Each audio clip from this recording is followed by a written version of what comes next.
I finally find the perfect solution for my Dobsonian. In this side of the yard, I wanted a Dobsonian because I have one Dobsonian 12-inch on the other side in the very dark area on the shadow of the building. But this side is in the light polluted area, street light and such things. So I needed a Dobsonian for observing planets and the moon. But this Dobsonian 10-inch one was too short.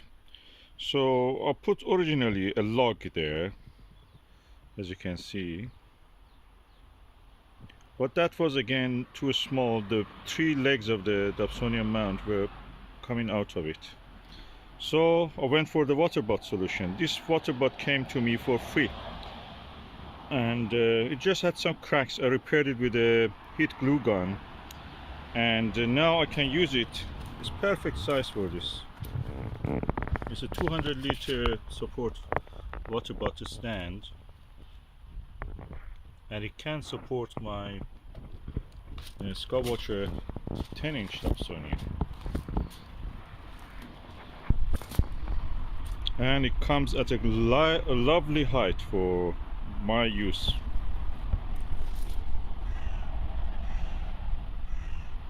It rises around I can say 40 to 45 centimeter, and that's enough height. That is a Flextube 250 can be a convenient height for me to stand or sit. I can stand when I'm observing near the zenith, the object near the zenith, just right up upward, or at an angle like moon and planets at this time. I can sit and just observe it. So it really fits my my use. I was lucky I got this Dobsonian before all this COVID and the chain supply problems from China and anywhere else in the world. So I got it second hand. It was almost new. I mean, it was bought in June, and I bought it in the September, I think.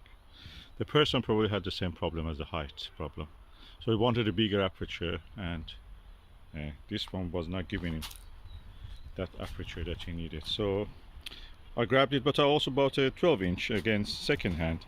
Actually, that 12-inch was cheaper than this one.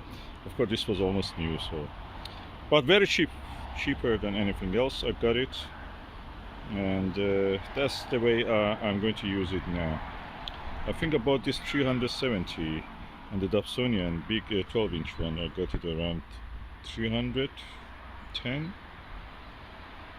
and these ones are now probably 2 or 3 times the price. I mean, if you can find it £1,000, you're lucky, but they don't have it usually. People are in the queue for 12-inch one. There is nothing. It's just 1 year, 2 year wait. And the 10-inch one is available, but again, not all models. This water bot solution solves this issue that people may have with a smaller Dobsonian. And as you can see now, I have near perfectly collimated it, so this is really good. I'm happy with that. Now that I have put the water bot and collimated and then cleaned the telescope because it was in storage, I have now been able to actually look through it for a while, and I'm looking forward to actually using it. What is interesting in this telescope compared to the 12-inch one is that there is a lid or cover for the mirror box or tube, and something like a shower cap which is breathable for the actual aperture opening. That's very interesting. And now, or probably you can use a shower cap for this one if you don't have in the 12-inch one. I don't think 12-inch one comes with a cap for here, but not that shower cap. Maybe I got it the way that it was modified by the owner, so probably he lost this and he put this one on this top. And also the one I got from the 12-inch one, it had also a shroud here, practically eliminating light. And I modified, also added a surround or halfway circular or crescent shaped, or a quarter moon, half a circle shape, velcro attachment around, so I could attach a piece of black polythene here. That saved a lot of, the light pollution. When I'm looking here, it increases the contrast. I can see deeper and darker objects. And with this one, I think I will do that, but I'm going to use it mostly for moon and the planets. So, but that will be good, because that will be, if I do that, that will stop also a lot of dew forming on this. What I want also to add is that that other telescope was 1 year outside, and after a year the base started to come off, the paint and the wood chip thing, and I changed the base Lazy Susie here to a Teflon base, then also painted all of this all over with the hammerite paint, metal hammerite paint. That is made it practically bomb proof, moisture proof. Nothing can affect it anymore. So that's perfect for that. If you want to keep it out, think about getting a hammerite paint. It's quite valuable, considering that these chipboard bases easily rot in the moisture. Depending, of course, where you are in the world. Where we are is relatively damp, is oceanic weather. So it's better to keep it moisture proof. All in all, nice telescope now at a good height. As you can see, I just can approach the telescope, and with just a slight movement coming down slightly, yet is not at the height of the Dobsonian 12-inch Dobsonian, but it is much better. I can easily reach the eyepiece and observe without much stress on my back or legs. And if I want to go for objects near the horizon, that's easy to also maneuver. So this water bath solution, consider it if you want to use this telescope. If you have bought this, and if you want to use it comfortably, think about the base for it. Water bath was a good solution for me. It was cheap, available.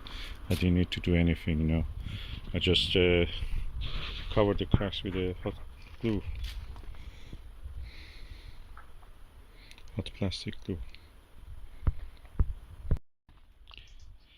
And when I'm not using it, I will use this Greenwich cover, telescope cover. It's really good material. I don't think it's on sale anymore. Anything good, we live in the time that anything you buy now, later you may not find it. So this was about second hand. I was lucky I got it second hand also. And it's really good cover. It covers everything that I want. I can add another layer. I usually do. It keeps it completely dry if I do another layer of it. Another layer. I can buy this kind of egg-shaped hanging seat covers from AliExpress. That's perfect for that. It covers if it comes to the near the ground. I think it was £12, £11 or 17, something like that. And you can get it 2 layers you can add, and that will keep it completely dry. Keeping it dry is important because the components, the wooden parts, the base and the optical surfaces will keep dry and away from the moisture, mold or anything like that. That's really good for that. It's like that you have an observatory of your own without having actually a permanent structure which has a footprint in your property.